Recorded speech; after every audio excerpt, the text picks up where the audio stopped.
and we don't need to be talking after that. We've enjoyed having you all. Hope you'll come back next year. If you know or hear in the next 6 months a good presentation, be sure to email Carol and let her know what it is and get their email address, etc. We'd appreciate that. The decorations on the table, the little flowers with a flag in them, somebody at each table is welcome to take the flower arrangement. Do not take the glass vessel that they're sitting in. At the door, we will have to kill you if you try to go out.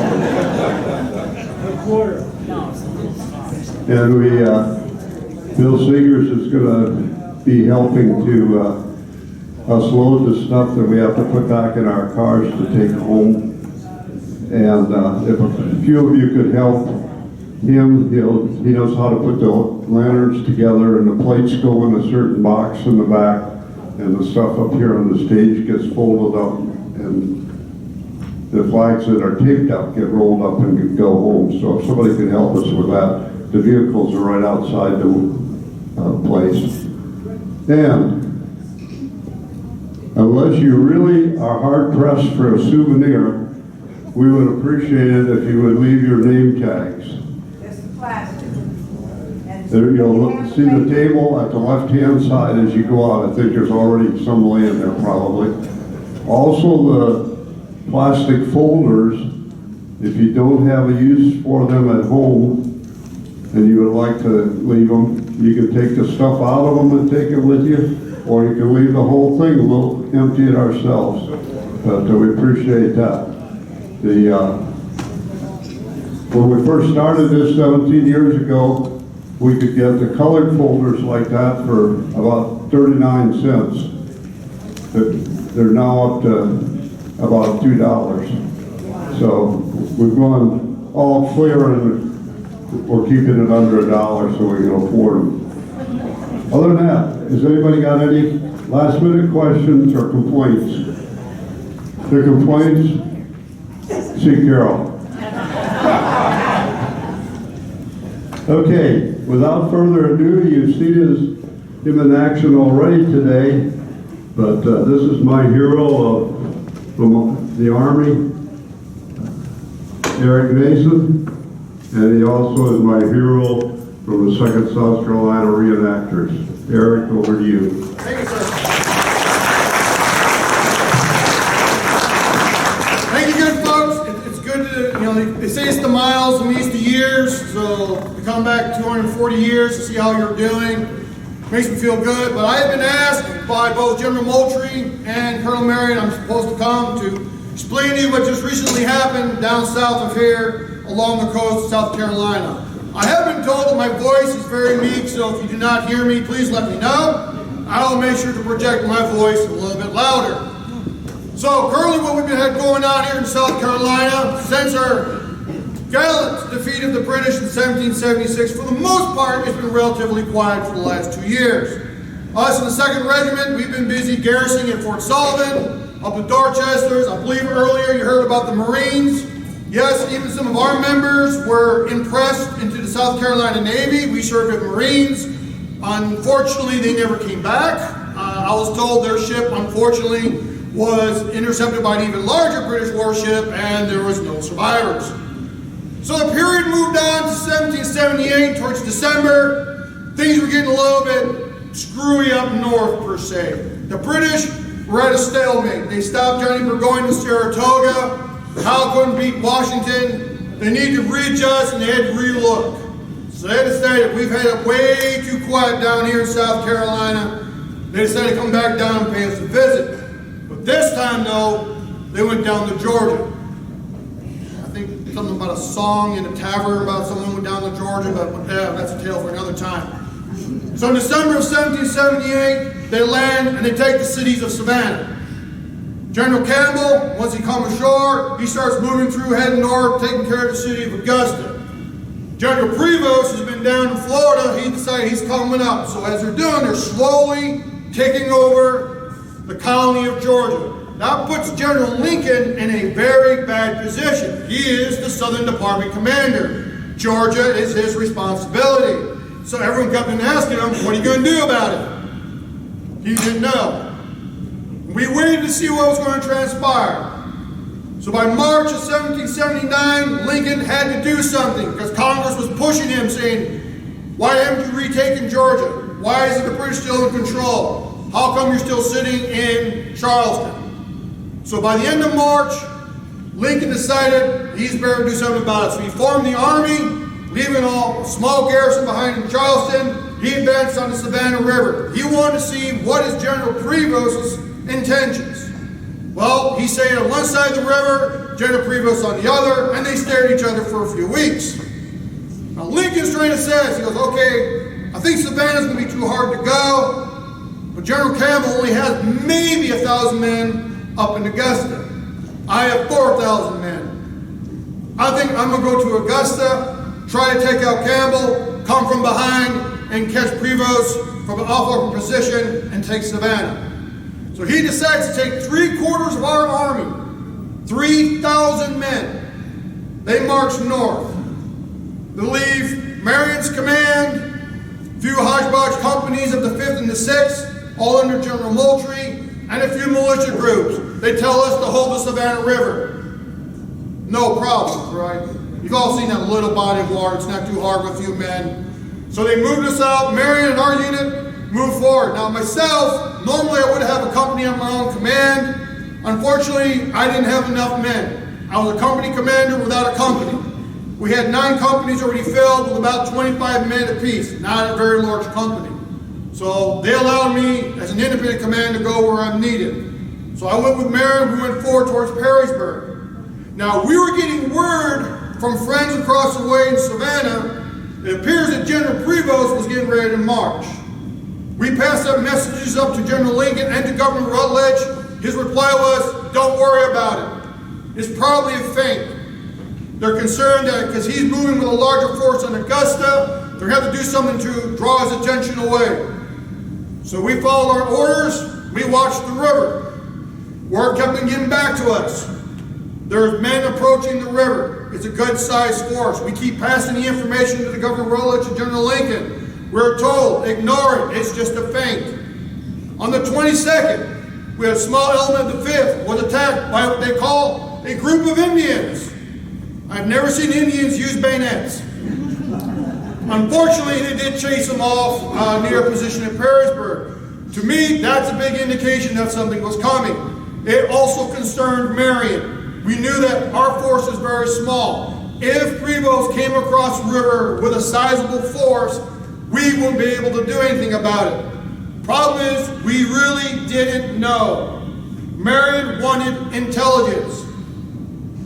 So I was voted over my peers, because I had no command and was available to go do things for Colonel Marion. With a small detachment of Catawba Indians, I was asked to go forward to assess the strength of Prevost's army. Is this an actual feint, or is he actually making a move on Charleston? No problem. So myself and a small detachment of the Catawbas, we moved forward. We got close to Perrysburg, and here they come. Ladies and gentlemen, I can tell you from my military experience, that was not a feint. From what we could see as they started to cross on the 28th, was about 2,500 men. Now it could be a large expedition to go for forage to cause a feint, and we're watching very distinct uniforms that we can see from the distance. Highlanders of the 71st, the 60th Royal Americans, the 16th Regiment, Georgia Loyalist Dragoons, companies upon companies upon companies of Georgia Loyalists, Creek Indians, 6 pieces of artillery, 3 3-pounders, 3 6-pounders. To me, that was an indication that this is not a feint. Now, if you're going out to try to draw attention, that's one thing. If you're dragging heavy pieces of artillery, and then coming with them were also Hessians. We know it's not just regular Hessian soldiers. We saw the grenadiers in tall mitre caps. This was a massive force. So we fall back to Perrysburg and we tell Colonel Marion what we saw. His assessment was the same thing. There is no way our small detachment can stop that force. So we fall back to Black Swamp. We send a messenger to General Moultrie saying, we believe this is not a feint. We believe he is coming across. We are not sure what he's going to do. General Moultrie comes down with us. We still have only 800 men at best, facing approximately 2,000 to 2,500 British loyalists and Hessians. Now we are in a swamp. We might be able to buy some time. We put out messages. We send both to the governor requesting reinforcements. We send messages to General Lincoln saying we need reinforcements. We keep getting messages back saying it's just a feint, don't worry about it.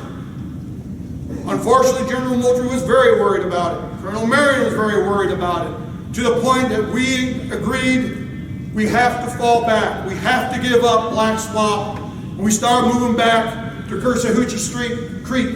At least there was some high ground and we can defend the bridge. We needed artillery. So we sent another request for assistance to the governor. We need artillery to stop this. We're still not sure, so once again, I have been asked to go forward with my Catawba Indians to see what they're doing. Prevost is coming along the coast. He is visiting every farm he could. He is going through and he is liberating as much cattle, horses, food, fodder as he can. And he's coming back. So he is foraging, but he's continuing his movement on. It still could be a feint. Well, that many men, our biggest concern was there was nothing between them and the city of Charleston to stop them other than our small detachment. So we went back. We reported again to Colonel Marion that yes, Prevost is foraging. Yes, they are burning. We saw a lot of the Georgia loyalists seeming to take little vengeful acts on the South Carolina farms. And long as they're taking all their food and stores, they were burning, they were looting. Again, this is not a good sign. So we're looking at the train at Coosawhatchee Creek. Even without one bridge, there's no way we can hold it. We never got the artillery. We did get a message, though, from General Lincoln that says, hold fast, reinforcements are on the way. We don't think we had the time. General Moultrie made the decision to fall back once again. We're going to go back to the Tolfini. At least there was a really good sizable hill that we can defend. He left Captain Schubert behind to watch the road, to watch that bridge, to buy some time if need be. So we fall back. As we arrive, some reinforcements are coming in. Mostly it was militia groups. And then Colonel John Lawrence shows up with 250 North Carolina light troops. There's our reinforcements. We were told more was on the way. That's all we had. So our concern is now, at least we can strengthen our line. We might be able to make a stand right there, or we had to fit under Captain Schubert forward. We need to go do something to go bring him back. So Colonel Lawrence, I knew his father well, served with him in the Anglo-Cherokee War. I knew he's a very brave man. His son was no different. He volunteered to go ahead and bring his light infantry forward to bring our men to the rear. As I was, again, independent and free to move, and I had been up there. I knew where the Schubert company was. I was to lead the expedition up. We also took some riflemen from Colonel James Rifles. We go up to Coosawhatchee Creek. Lawrence gets there. He sees the situation. We report into Captain Schubert that we are getting ready to withdraw. As we turn, Lawrence stands there and he turns, pulls his sword out, drew a line in the mud. Men, this is where we make our stand. I think all three of us snapped our necks at the same time, going, excuse me, sir? Our orders are to grab Captain Schubert and head back. We are about to be surrounded. We are outnumbered. We must make our stand here. We must buy time for the army. So he deploys us into a battle formation. Contrary to my advice, contrary to Captain Schubert's advice, and even Colonel James and his riflemen saying, sir, this is not a good ground to fight on. We have no artillery. This is not Moore's Creek Bridge. We do not have the means to stop them if they force the bridge. He did not listen, but stared steely-eyed across that span, visualizing his defense against Prevost. So we did have some slight high ground to our right. We put the riflemen there. redeployed the 5th and the North Carolinians to the best of our ability. And soon by midday, Prevost arrives. He sees that we have deployed into line of battle. And being a good military strategist, he looked at us and made one real easy decision as he rolled up all 6 pieces of his artillery and put them in the battery. As again, we had no guns. He commenced firing with his 3-pounders and the 6-pounders. Ladies and gentlemen, I can tell you still a very distinct sound when a ball goes whistling over your heads. The 6-pounders hadn't found their range yet. They're flying over our heads. The 3-pounders were lying in front of us. He was advancing his infantry to the flank to cover his guns. We couldn't go anywhere. And soon, his artillerist was finding the range to the point that we started to suffer casualties as the 3-pound balls started to smash through our lines. As they figured out the range, they loaded grape shot into the 6-pounders and started to spray our lines. Now again, I do not fault Colonel Lawrence at all. He is a very brave man. Though I did remind him in his resplendent regimental uniform on top of a horse that he is a distinct target. He did not believe me. Unfortunately, a few minutes later, he did take grape shot. He did take a shot to the arm. One killed his horse and he fell to the ground. His men policed him up. We said we need to get him to the rear. That left myself and Captain Schubert in command. We looked at each other. We looked at the ground as the artillery rounds were flying over us. We made the decision to grab our wounded, to grab our dead, and to retreat. So the riflemen covered us, at least keeping the infantry from crossing the bridge while the artillery is firing on us. We fell back in good order and took our casualties. 7 dead, several wounded. We moved back. Now when we get to Telefini, Moultrie's waiting for us because the wounded Colonel Lawrence had already gone through and he said, "We can't hold them." Not good for morale when you tell the commanding general that you can't hold them. So he falls off, we come across, we explain about our actions, and even Moultrie looked around and says, "We can't hold them." We still had not received any reinforcements. We had not received any artillery, and Prevost was coming strong. So he gave the order for the rest of the remnants to head for Charleston, except for Marion and a small detachment with me. Our job is to buy time. So the great race was on. The first thing we did was we burned the bridge there at Telefini Creek to try and buy some time to slow down the advance of Prevost.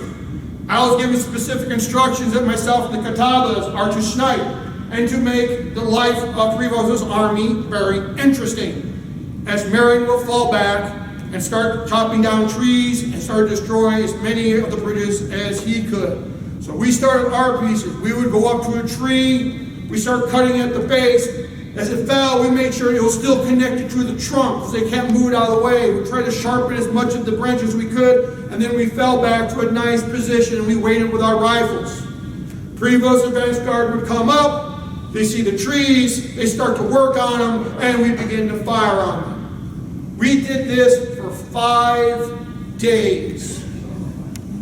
Falling back every so often, stopping, making an abattis. Of course, Marion is already burning the bridges, so we have no choice. We have to go into the swamps. And still, April time frame, it's not a lot of fun to be up to your chest going through the swamp water and see some beady eyes and the gators off on one side. But we encourage them to go that way. There's lots of bags coming. You can enjoy them as we kept going. But for 5 days, we worked our way back, just buying enough time. Now what we found out was, yes, Lincoln had received our orders. He knew that something was trouble, so he held a council of war to talk about it. Governor Rutledge finally got his message. He knew that he had to get back to Charleston, so he departed from Orangeburg with about 800 militiamen.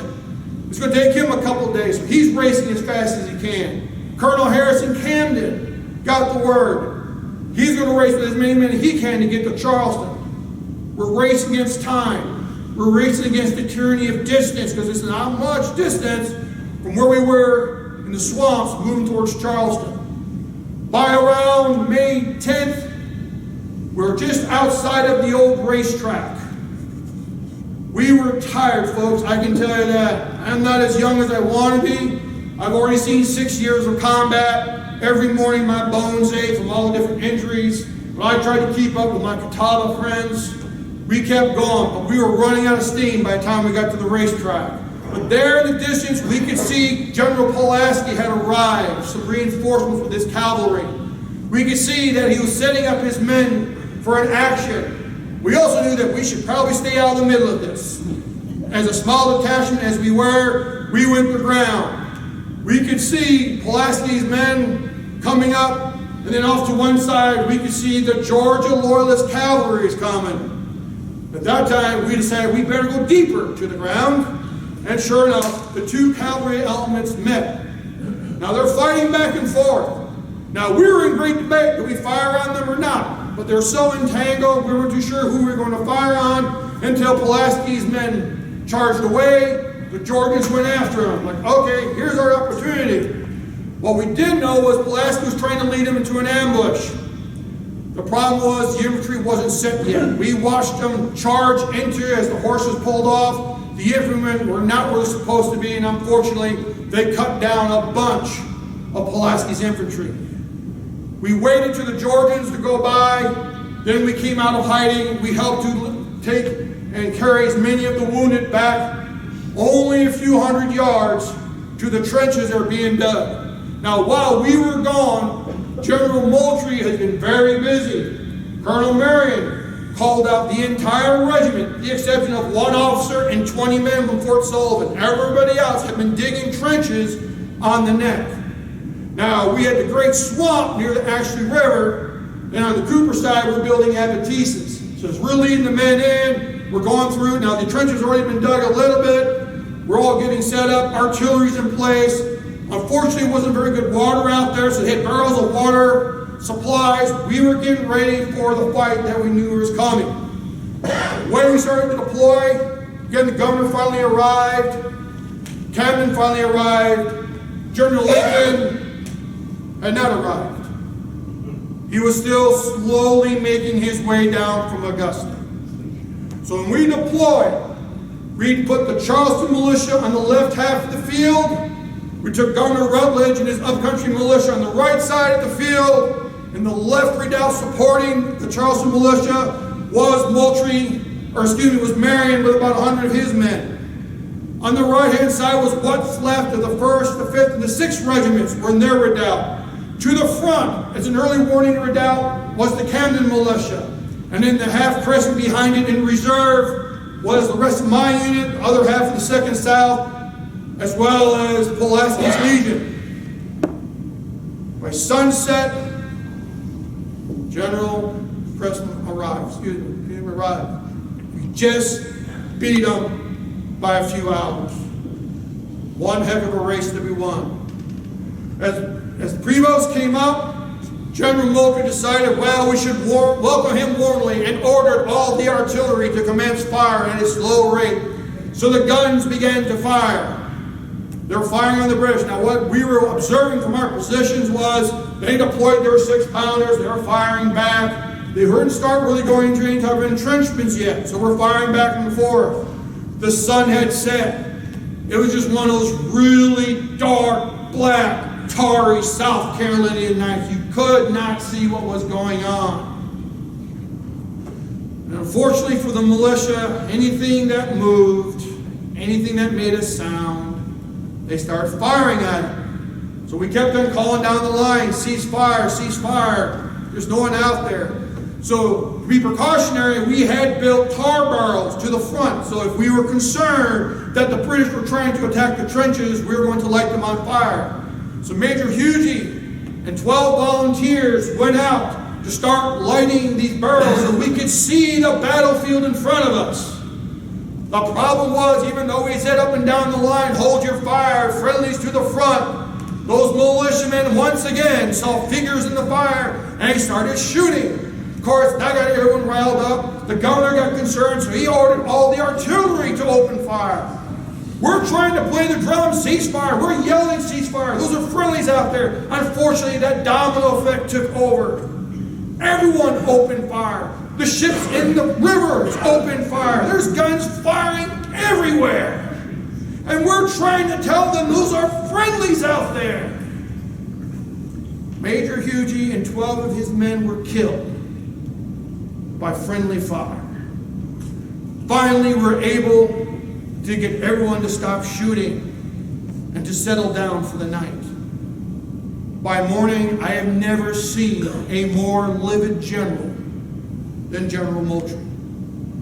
I was asked by Marion to accompany the general to go see the governor to make sure that everything remained civil-ish. So we went up to the governor. Pretty much General Moultrie laid out the terms. There cannot be two of us in charge. One of us must be overall responsible for the military. That's me. I guess there was no negotiations in that part. He did say that when it comes to civil authority, I will allow you to do that part. You can parley, you can do anything you want, but you will leave all military matters to me. And the governor went, sounds good to me. No problem. So, our concern was, Moultrie felt he could hold the line. Governor Rutledge did not. So we're going back and forth on what we should do. So we decided we need to find out what is General Prevost's intent. So we ran up a white flag. We sent out a negotiation team to meet with General Prevost. He sent out his younger brother, Colonel Prevost. And he stipulated, we want the unconditional surrender of the city of Charlestown. If you also surrender, all your people will swear allegiance. And if you do not swear allegiance to the crown, you will be found as prisoners of war and treated thusly. The message was received. It went back to the governor and to General Moultrie, and they said this is his demands. To General Moultrie, this will not do. We will not surrender. We will fight to the end. Governor Rutledge goes, let me think about it for a second. What if we surrender, but we remain neutral? That you allow us to use our ports for business, but we'll surrender. Now, this, of course, did not sit well with any of the military officers. The hardest thing that Moultrie had to do is let's try to find someone to take that message out to Colonel Prevost.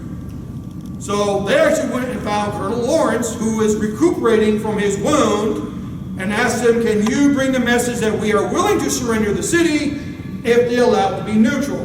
He adamantly refused. No, I will not. He was a die-hard patriot. I will do nothing of the sort to talk about the surrender of this city. We, like the rest of the men, will die in our trenches as necessary until this very end. So no, General Moultrie would not do it. So he had to look for two volunteer officers, especially officers who have no independent command and need something to do, to go face Colonel Prevost.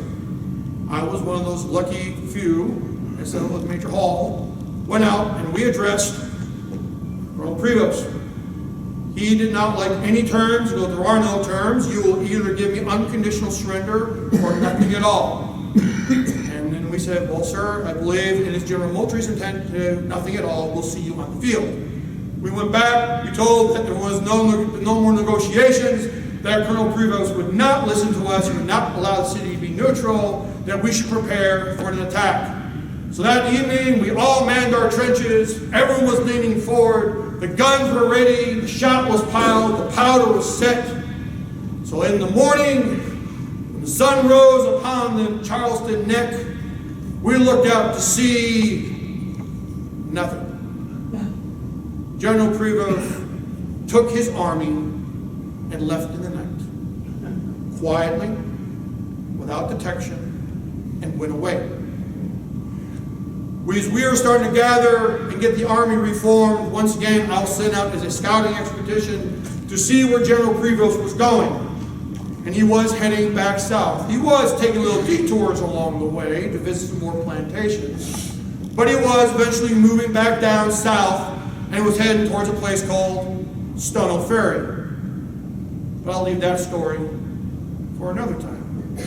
Or at this weekend's Camden's event in November where we're doing the Battlestone Ferry. Other than that, ladies and gentlemen, that is what's happened in that period of time 240 years ago today.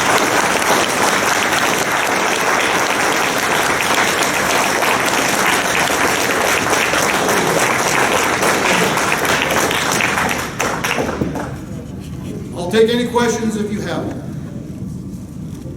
Or you're so full and happy and everything else is good. You need to go home. Sir? So, I have a logical question. Where was Marion on that line? He's on the left side. So he was in the route, whereas the Charleston Overall Militia Brigade was in the line itself. Marion with 100 men were in the redoubt as part of that line. Where later on, during the second battle, will be in the horn work. But for that one, he's in the left redoubt. No others? What was the deal with Lincoln being so... Lincoln was, unfortunately with General Lincoln, he was very cautious. Before he made any decision, he held a council of war. And they all agreed, no, we need to get going, sir. If they're making a push, we have most of the army. So what he decided, well, unfortunately, he had crossed over to the Georgia side of the Savannah River to face Augusta. So, well, what do? Do I try to go across the river again to come down South Carolina? Or do I just come down and see if I can come in behind?